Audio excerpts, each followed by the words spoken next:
Hello viewers, আমি Priyanka চকটক English চ্যানেলে তোমাদের সবাইকে আরেকবার স্বাগত। আজকে ইংলিশ গ্রামারের একটা ইম্পর্ট্যান্ট ক্লাস আমি করাতে যাচ্ছি। সেটা হচ্ছে অবজেক্ট, মানে ডিফারেন্ট কাইন্ডস অফ অবজেক্ট। তো অবজেক্ট কি সেটা কিন্তু আমরা ট্রান্সিটিভ এবং ইনট্রান্সিটিভ ভার্বের যে ক্লাস হয়েছে সেখানে কিন্তু আমরা জেনেছি। যারা এখন এসব ক্লাসটি দেখোনি তারা কিন্তু প্লেলিস্টে গিয়ে সেটা চেক করতে পারো বা আই বাটনে ক্লিক করেও কিন্তু সেটা দেখে নিতে পারো, তাহলে কিন্তু ব্যাপারটা বেশি ক্লিয়ার হবে। তো অবজেক্ট কোথায় আমরা পাই? অবজেক্ট কিন্তু পাই একটা ট্রানজিটিভ ভার্বের মধ্যে। একটা ট্রানজিটিভ ভার্বেরই কিন্তু অবজেক্ট থাকে। যেমন আমি যদি বলি I eat rice, I eat rice, তো এটা কিন্তু একটা, এই ইটটা কিন্তু এখানে একটা ট্রানজিটিভ ভার্ব, কারণ এর অবজেক্ট আছে, তাই না? এর অবজেক্ট আছে, তো ট্রানজিটিভ ভার্বেরই কিন্তু একমাত্র অবজেক্ট থাকে। আর যদি বলি আই স্লিপ, আই স্লিপ, তাহলে দেখো এর কিন্তু কোনো অবজেক্ট নেই, তো এটা ইনট্রানজিটিভ ভার্ব। তাহলে আমরা জানলাম ট্রানজিটিভ ভার্বের অবজেক্ট থাকে কিন্তু ইনট্রানজিটিভ ভার্বের কিন্তু কোনো অবজেক্ট থাকে না। এবার এই অবজেক্টগুলো কী কী রকমের হতে পারে সেটা আজকে আমরা জানবো, ঠিক আছে? যেমন ডিরেক্ট অবজেক্ট, একটা কি আছে? Direct object. তো ডিরেক্ট অবজেক্ট কোনটা? এই যে বললাম ট্রানজিটিভ ভার্বের অবজেক্ট থাকে, তাহলে অনেক সময় দেখা যায় যে কিছু কিছু ট্রানজিটিভ ভার্বের দুটো অবজেক্ট থাকে। যেমন এর মধ্যে যে কমন ভার্বগুলো, তার মধ্যে যেমন আছে গিভ, গিভ, তারপর আস্ক, টেল, অফার, এগুলোর বেশিরভাগ ক্ষেত্রে, এই ভার্বগুলো বেশিরভাগ ক্ষেত্রে কি করে? দুটো করে অবজেক্ট নেয়। যখন একটা ভার্বের দুটো অবজেক্ট থাকে, তার মধ্যে একটা হয় ডিরেক্ট অবজেক্ট এবং একটা হয় ডিরেক্ট অবজেক্ট এবং আরেকটা হয় ইনডিরেক্ট অবজেক্ট। এবার আমরা জানবো তাহলে কোনটাকে ডিরেক্ট বলবো এবং কোনটাকে ইনডিরেক্ট অবজেক্টই বা আমরা বলবো। এবার দেখো কি আছে, a direct object is the person or thing that directly receives the action or effect of the verb. তাহলে কি একটা ডিরেক্ট অবজেক্ট হচ্ছে সেই অবজেক্টটি যেটা সেটা একটা পার্সনও হতে পারে বা সেটা কোনো থিংও হতে পারে, যে সরাসরি ভার্বের অ্যাকশনটাকে বা এফেক্টটাকে যে গ্রহণ করে, সেটা কিন্তু হচ্ছে ডিরেক্ট অবজেক্ট। যেমন এখানে একটা এক্সাম্পল আছে, হি গেভ মি এ বুক। তাহলে এখানে ভার্ব কি? গেভ। এবার ভার্বের অ্যাকশনটাকে কে সরাসরি রিসিভ করছে? এটা কিন্তু এ বুক। তো আমরা এটা বোঝার জন্য আমরা কোয়েশ্চেন করব হোয়াট দিয়ে। হোয়াট বা হুম দিয়ে কোয়েশ্চেন করলে যে আনসারটা পাবো সেটাই কিন্তু ডিরেক্ট অবজেক্ট, ঠিক আছে? যদি আমরা কোয়েশ্চেন করি what did he give me, তাহলে কি আনসার আসবে? এ গিভ। মানে ভার্বের এফেক্টটা কিন্তু সরাসরি এই বুক রিসিভ করছে, তাহলে এটা কিন্তু হচ্ছে ডিরেক্ট অবজেক্ট, ঠিক আছে?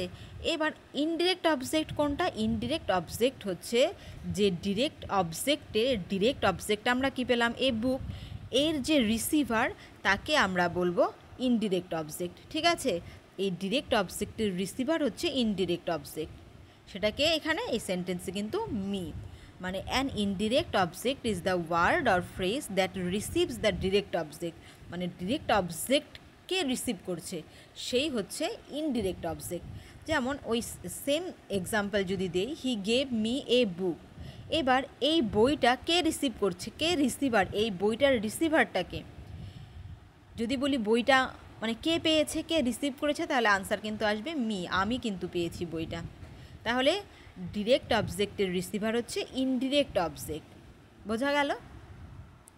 এবার এই ক্ষেত্রে মনে রাখতে হবে যে একটা সেন্টেন্সে কিন্তু ডিরেক্ট অবজেক্ট একা থাকতে পারে, একটা ডিরেক্ট অবজেক্ট থাকতে পারে। মানে যদি বলি I eat rice, I eat rice, এক্ষেত্রে যে রাইসটা শুধুমাত্র একটা অবজেক্ট আছে, তাই তো? তাহলে সেক্ষেত্রে সেটাকে কিন্তু আমরা ডিরেক্ট অবজেক্ট বলেই মানব, এটা কিন্তু ডিরেক্ট অবজেক্ট। তার মানে আমরা বুঝতে পারছি ডিরেক্ট অবজেক্ট কিন্তু একা একা আসতে পারে, কিন্তু যখন একটা সেন্টেন্সে ইনডিরেক্ট অবজেক্ট থাকবে তখন আমাদের মনে রাখতে হবে অবশ্যই সেই সেন্টেন্সের মধ্যে একটা কিন্তু ডিরেক্ট অবজেক্ট আছে। মানে ইনডিরেক্ট অবজেক্ট কিন্তু একা একা আসতে পারে না কোনো সেন্টেন্সে, ঠিক আছে? তো এই ছিল কিন্তু ডিরেক্ট অবজেক্ট এবং ইনডিরেক্ট অবজেক্ট। এবার যাচ্ছে রিটেইনড অবজেক্ট। রিটেইনড অবজেক্ট কাকে বলে? Some transitive verbs take two object in the active voice. In the passive, one of these becomes the subject but the other is retained as object and is called the retained object. তো তো এই যে আগে যে আমি কোয়েশ্চেনটা আগে যে অবজেক্টটা আমরা শিখলাম সেটা কি ডিরেক্ট এবং ইনডিরেক্ট অবজেক্ট, তাই তো সেক্ষেত্রে কিন্তু দুটো করে অবজেক্ট ছিল। তো ডিরেক্ট অবজেক্ট মানে ভার্বের দুটো অবজেক্ট ছিল, তো সেটা কিন্তু আমরা তাহলে সেই ভার্বটাকে আমরা কি জানবো, মানে ট্রানজিটিভ ভার্বের অবজেক্ট থাকে আর দুটো অবজেক্ট ছিল, তাই সেটা কিন্তু ডাইট্রানজিটিভ ভার্ব, ডাইট্রানজিটিভ ভার্ব, তাই তো।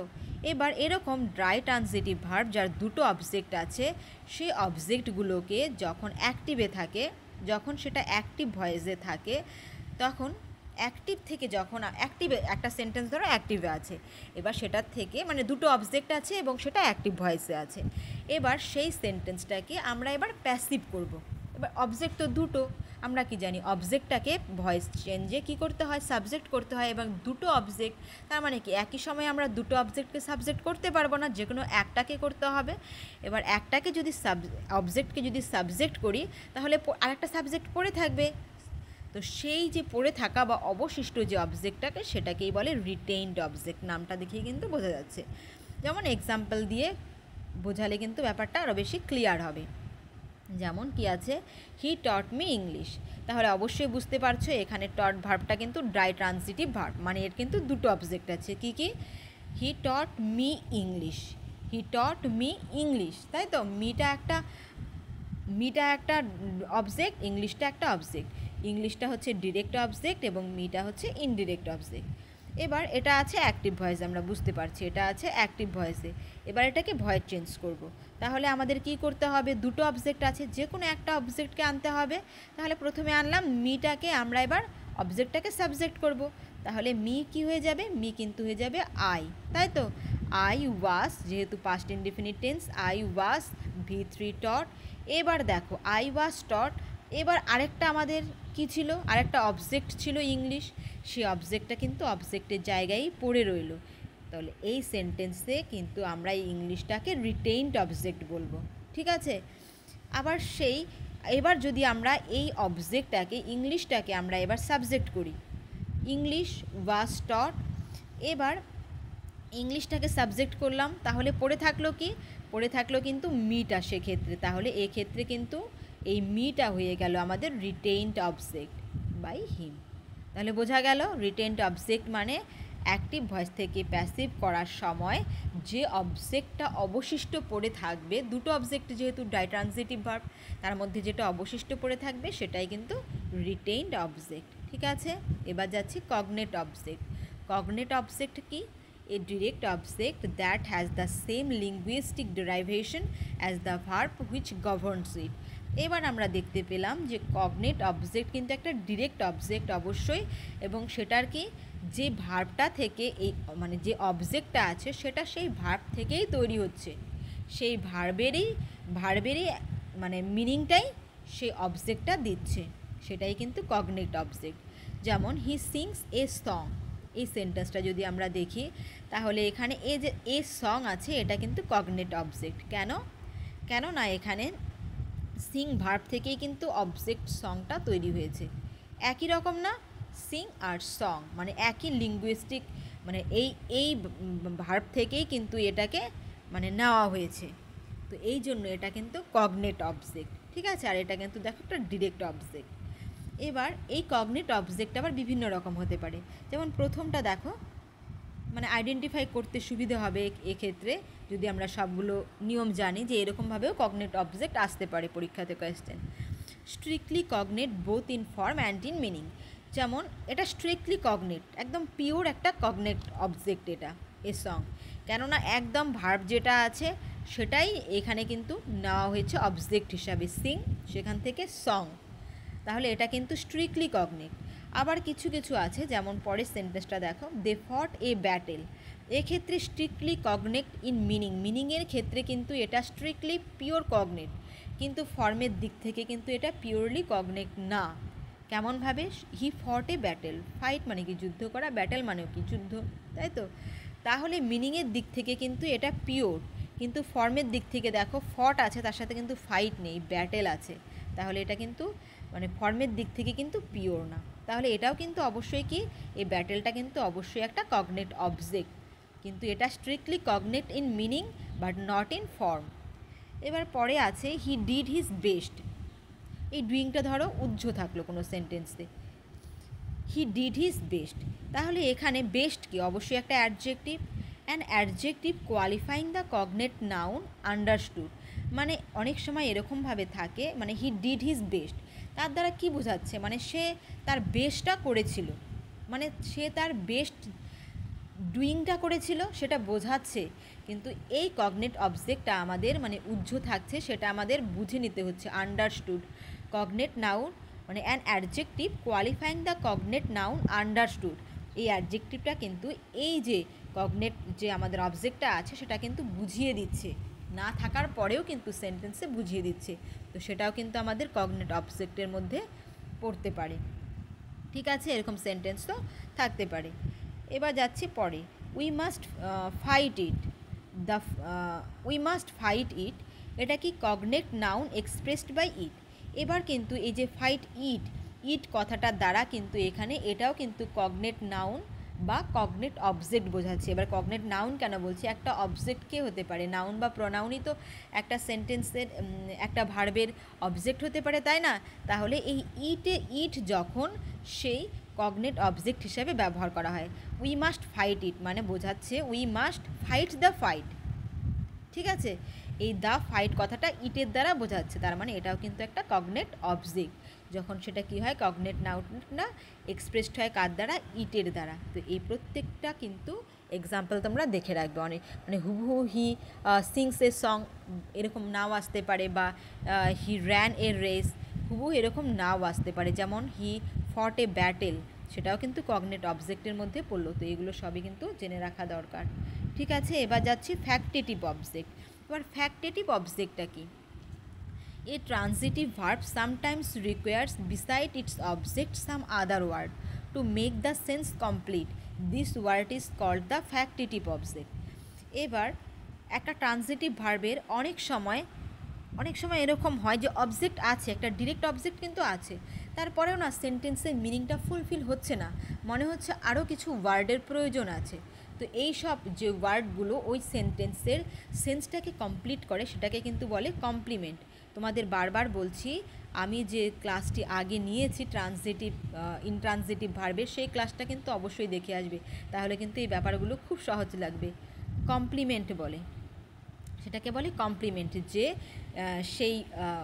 সেই ওয়ার্ডটা যেটা সেই সেন্সটাকে কমপ্লিট করে সেটা হচ্ছে কমপ্লিমেন্ট।